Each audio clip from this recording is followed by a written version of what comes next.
Assalamualaikum, apa khabar semua? Terima kasih kerana sudi singgah ke channel saya. Saya harap anda semua sentiasa berada dalam keadaan sihat dan berbahagia selalu, insya-Allah. Dalam video kali ini macam biasalah ada dua segmen, segmen singgah seram dan juga segmen pelik dan aneh. Dalam segmen singgah seram kali ini, saya nak bercerita tentang pengalaman seram yang dialami oleh seorang pekerja hotel. Dalam segmen pelik dan aneh pula, saya nak ceritakan tentang seorang pesakit wanita yang menghidap kanser pangkal rahim. Perkara pelik mula berlaku apabila wanita ni dihantar ke hospital. Ramai orang yang datang merawat dia tu, staf-staf hospital ni yang merawat dia, jatuh sakit. Tanpa membuang masa, jom kita teruskan dengan kisah yang pertama.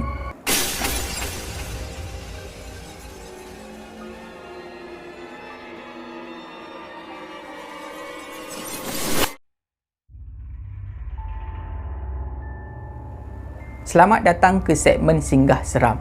Untuk segmen singgah seram kali ini, saya akan gunakan nama Hadi untuk memudahkan cerita. Hadi bekerja di sebuah hotel dalam department housekeeping. Kerja Hadi ni ada shift lah, shift siang dan juga shift malam.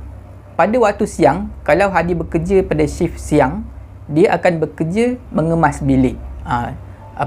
Penginap yang dah check out, tinggalkan bilik dalam keadaan bersepah. Jadi itu adalah tugas Hadi lah sebagai housekeeper, pergi kemas bilik tu. Tapi pada shift malam pula, tugasnya agak berlainan.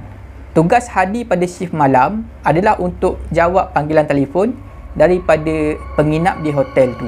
Sebagai contoh, penginap dalam bilik 101 call department housekeeping. Lepas tu penginap tu request nak iron dan juga papan iron.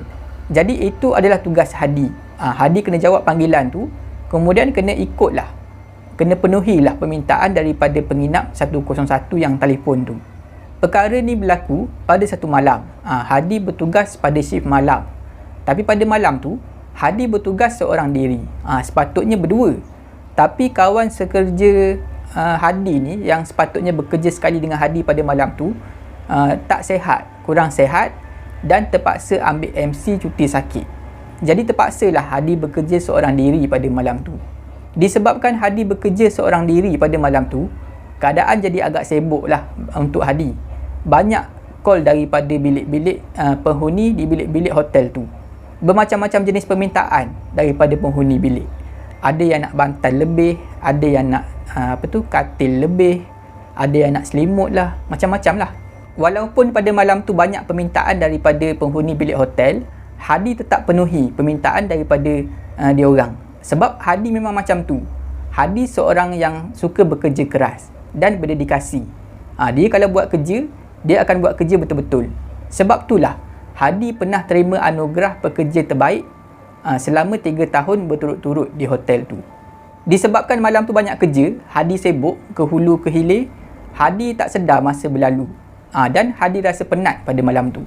Hadi berada di pejabat department housekeeping yang terletak di tingkat 4. Disebabkan dia rasa penat, Hadi pun berjalanlah menuju ke arah balkoni di pejabat tu.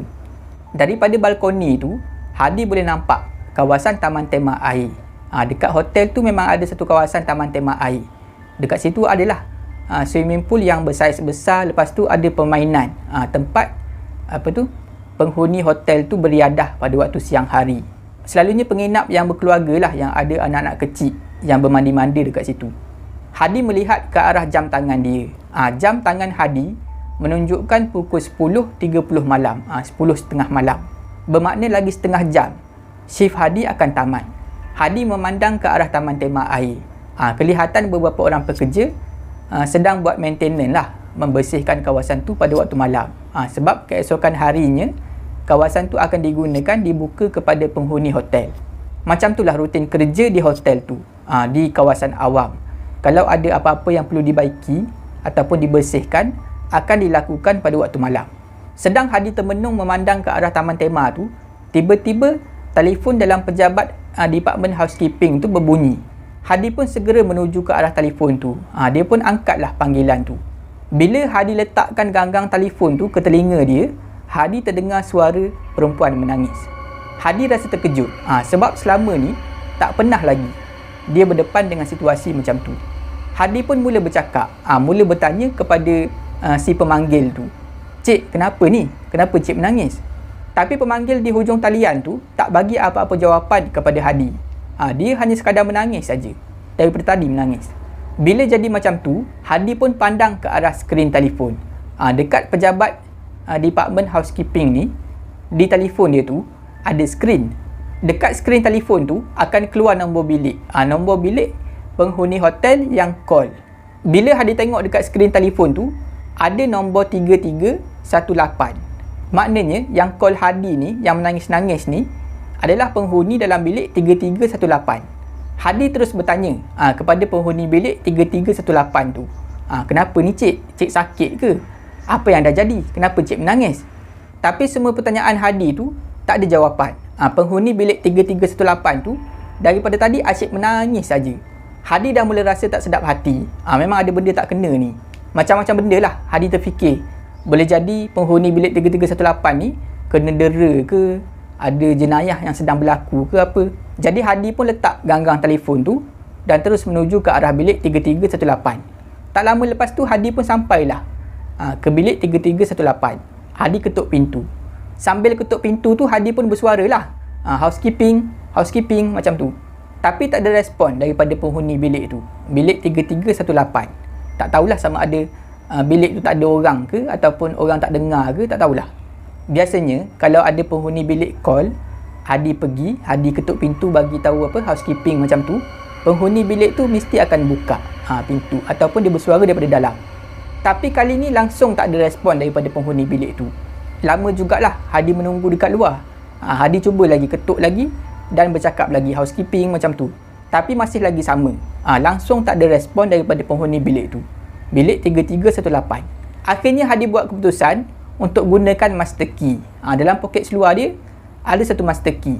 Memang setiap pekerja housekeeping ada kunci tu, kunci master key.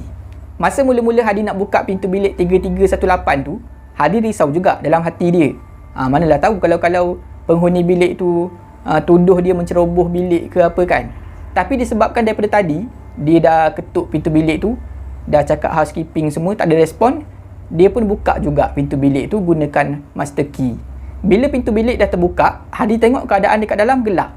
Nampak macam bilik tu tak ada penghuni. Hadi pun letaklah kad pada slot yang slot kunci tu. Dia letak kad, dia hidupkan lampu.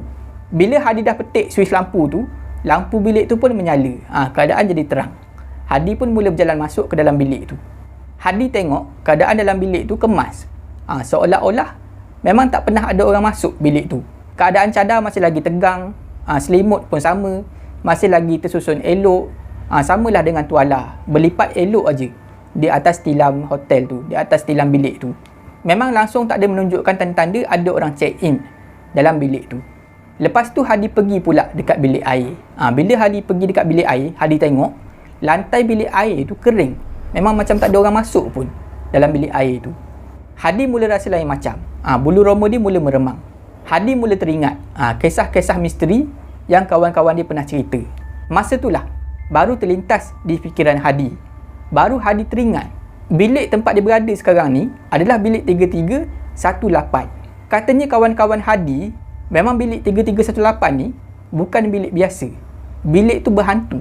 Katanya sebelum ni memang dah ada pekerja-pekerja yang kena ganggu di kawasan bilik tu. Selalunya dia orang akan dengar bunyi suara lah. Suara minta tolong dan juga suara orang menangis di bilik tu. Yang penghuni pula, yang menghuni bilik tu, akan terdengar bunyi barang-barang dialih dan dihempas seolah-olah mengamuk semasa menginap di bilik tu. Bila Hadi teringat semua benda tu, Hadi pun cepat-cepat keluar daripada bilik air dan terus pergi dekat pintu depan. Tapi masa Hadi pulas tombol pintu nak buka pintu tu, tak boleh. Seolah-olah terkunci. Hadi tak boleh buka pintu pada masa tu. Sedang Hadi berusaha nak buka pintu tu, Hadi terkejut. Sebab di belakang telinga dia ni, dia terasa seperti ada orang hembus nafas. Hembus nafas dengan sangat kuat. Hadi cepat-cepat toleh ke belakang. Bila Hadi toleh kat belakang ni lah, Hadi nampak ada satu makhluk yang berbungkus dengan kain putih yang lusuh. Lembaga berbungkus tu sedang tercegat berdiri di hujung katil dalam bilik tu. Muka makhluk yang berbungkus ni berwarna hitam. Nampak macam daging yang dah reput. boleh nampak ulat-ulat yang ada pada muka makhluk ni. Mulut makhluk ni pula tenganga luas dan makhluk ni sedang bergerak perlahan-lahan menuju ke arah Hadi. Pada masa yang sama, Hadi terhidu satu bau yang sangat busuk. Bau yang sangat hanyir dicampur dengan bau tanah. Bayangkanlah perasaan Hadi pada masa tu. Hadi diserang satu perasaan takut yang teramat sangat. Hadi meraung dan menjerit ketakutan macam orang histeria. Akhirnya Hadi pun rebah. Rebah, jatuh tak sedarkan diri dekat tepi pintu bilik tu. Pada jam 12.30 malam, ada seorang pengawal ni sedang meronda di kawasan tu. Tiba-tiba pengawal ni, dia nampak bilik 3318 ni, pintu biliknya terbuka. Dan keadaan dalam bilik tu terang benderang. Lampu terbuka. Jadi pengawal ni pergilah tengok dekat bilik tu. Bila pengawal ni pergi tengok, dia terkejut lah.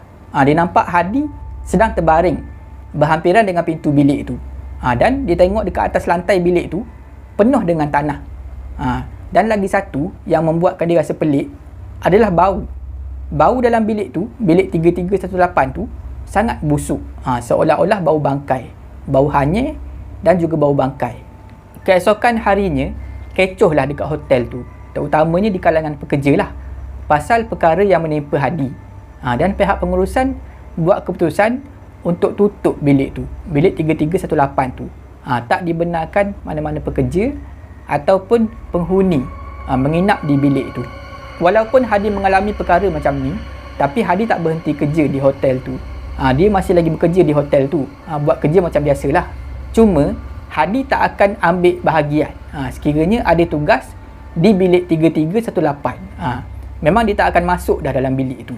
Dan sampai sekarang ni, Hadi masih lagi trauma setiap kali lalu dekat bilik tu.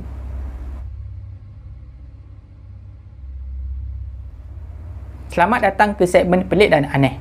Dalam segmen Pelik dan Aneh kali ni, saya nak ceritakan tentang seorang wanita. Wanita yang mengalami, yang menghidap sakit kanser pangkal rahim. Nama wanita ni adalah Gloria Ramirez. Usia dia 31 tahun pada masa kejadian berlaku. Pada jam 8.15 malam, 19 Februari tahun 1994, Gloria Ramirez telah dimasukkan ke wad kecemasan Hospital Besar Riverside, California Selatan di Amerika Syarikat. Dia dimasukkan ke wad kecemasan tu sebab sakit dia tu lah, sakit kanser pangkal rahim. Keadaan Gloria masa tiba di wad kecemasan tu memang dah teruk. Kadar pernafasan dia dan juga denyutan jantung dia memang tak normal. Jadi pasukan perubatan mula bertindak. Diorang buatlah protokol asas di wad kecemasan tu. Dia masukkan ubat jenis kesan pantas seperti Valium dan juga Ativan. Ejen seperti lidocaine dan juga Britaillium juga diberikan kepada Gloria, bertujuan untuk menstabilkan denyutan jantung dia. Tapi lepas bagi semua ubat dan juga ejen tu semua, pihak pasukan perubatan ni dapat lihat Gloria tak bagi tindak balas kepada ubat tu. Jadi pasukan perubatan tu buat keputusan untuk gunakan defibrillator untuk mengaktifkan balik denyutan jantung Gloria. Masa pasukan perubatan ni sedang merawat Gloria, diorang perasan dekat bahagian dada Gloria ni ada satu kilauan, kilauan yang berminyak. Dan daripada mulut Gloria pula ada keluar satu bau, bau macam bawang putih. Masa pasukan perubatan ni ambil sampel darah melalui lengan Gloria, diorang perasan dalam tiub yang ada darah Gloria tu ada satu benda yang berwarna krim bercampur dengan darah Gloria. Dan daripada sampel darah tu ada satu bau, bau seakan-akan bau amonia. Tak lama lepas tu, 3 orang daripada anggota pasukan perubatan yang merawat Gloria ni mengadu tak sedap badan. Diorang rasa macam tak sihat lah. Dan seorang demi seorang daripada 3 orang ni pengsan tak sedarkan diri. Makin lama makin ramai kaki tangan hospital yang jatuh sakit. Semuanya berhampiran dengan Gloria. Jumlah semua sekali kaki tangan hospital yang jatuh sakit ni adalah 23 orang. Dan daripada 23 orang tu, ada 5 orang kaki tangan yang terpaksa ditahan di hospital untuk menerima rawatan lanjut. Maknanya keadaan dia memang teruk. Tak tahulah apa yang Gloria ni dah bawa ke wad kecemasan tu. Akhirnya semua orang diarahkan untuk mengosongkan kawasan rawatan kecemasan tu. Kawasan berhampiran dengan Gloria tu lah. Tempat tu diarahkan untuk dikosongkan dan semua orang kena berkumpul di tempat letak kereta. Lebih kurang jam 11 malam, datanglah seorang lelaki. Lelaki ni adalah seorang ahli patologi yang datang daripada pejabat coroner Riverside. Dia datang lengkap dengan pakaian kalis toksik lah. Dia pakai topeng, pakai baju macam angkasawan tu. Masa ahli patologi ni datang, sebenarnya Gloria dah meninggal dunia. Gloria dah meninggal dunia pada jam 8.50 malam. Setelah pasukan perubatan bertungkus lumus beri rawatan CPR selama 40 minit berturut-turut kepada Gloria. Tapi malangnya, usaha dia orang tu sia-sia. Gloria meninggal dunia pada jam 8.50 malam. Berbalik semula kepada ahli patologi tadi. Yang datang pakai pakaian antitoksik tadi. Dia datang ke situ, dia ambil lah sampel daripada mayat Gloria. Dia ambil sampel darah, sampel tisu dan juga sampel udara daripada mayat Gloria yang dah disimpan dalam peti putih dalam hospital tu. Selepas ahli patologi ni ambil sampel, mulalah berlaku bedah siasat ke atas mayat Gloria. Proses bedah siasat tu berlangsung selama 3 hari. Hasil daripada bedah siasat ni, pihak pengkaji dapat tahulah kenapa bila orang rawat Gloria ni, tak kiralah semasa dia hidup ataupun selepas dia mati, kenapa dia orang ni semua sakit. Dia orang kata Gloria dah ambil satu bahan sebagai penghilang sakit, painkiller. Bahan tu adalah dimethyl sulfoxide ataupun DMSO. DMSO ni adalah satu bahan pelarut yang biasa digunakan untuk membersihkan grease. Senang nak cari dekat kedai-kedai perkakas yang jual barang-barang hardware. Biasanya DMSO ni dijual dalam bentuk gel lah. Bau dia, bau bahan ni, bau DMSO ni lebih kurang macam bau bawang putih. Bau tu adalah bau yang sama pasukan perubatan bau daripada mulut Gloria semasa dia orang nak merawat Gloria. Bau ni boleh menjadi satu bukti lah yang mengatakan Gloria ni memang menggunakan DMSO sebagai painkiller, nak tahan sakit dia tu. Sebab memang bahan ni orang guna sebagai painkiller. Cuma masalahnya Gloria ambil terlalu banyak DMSO ni untuk nak jadikan penahan sakit. Sebab itulah akhirnya buah pinggang Gloria ni gagal berfungsi. Bila buah pinggang Gloria gagal berfungsi, DMSO ni dah berubah. Berubah sifat menjadi DMSO2. Lepas tu, bila Gloria dah dibawa ke hospital, dibawa ke ward kecemasan, pihak hospital masukkan pula ubat. Lepas tu gunakan pula mesin defibrillator tu. Jadi benda ni berubah lagi, berubah sifat menjadi DMSO4. Masa itulah benda ni dah jadi toksik. Jadi keluar daripada mulut dia, keluar melalui darah dia. Daripada situlah nampak dekat mulut dia bau bau bawang putih. Lepas tu darah dia nampak ada bahan yang berwarna krim. Dekat dada dia nampak berminyak. Benda-benda toksik ni lah. Sebab itulah perawat ni semua sakit masa nak merawat dia. Semuanya sebab bahan tu, bahan dimethyl sulfoxide tu, DMSO. Bahan berubah sifat bila buah pinggang Gloria ni gagal berfungsi. Disebabkan perkara ni lah Gloria Ramirez dikenali sebagai wanita toksik. Setakat itu saja video saya pada kali ini. Saya harap anda semua terhibur. Jika anda suka dengan video ni, jangan lupa like, share dan komen video ni. Jangan lupa subscribe dan tekan butang loceng untuk dapatkan notifikasi video saya seterusnya. Bagi anda yang nak berkongsi kisah seram, boleh hantar ke alamat email yang tertera dekat bawah. Janganlah takut kepada makhluk, tetapi takutlah kepada pencipta segala makhluk. Semoga kita bertemu lagi di video saya seterusnya. InsyaAllah. Assalamualaikum.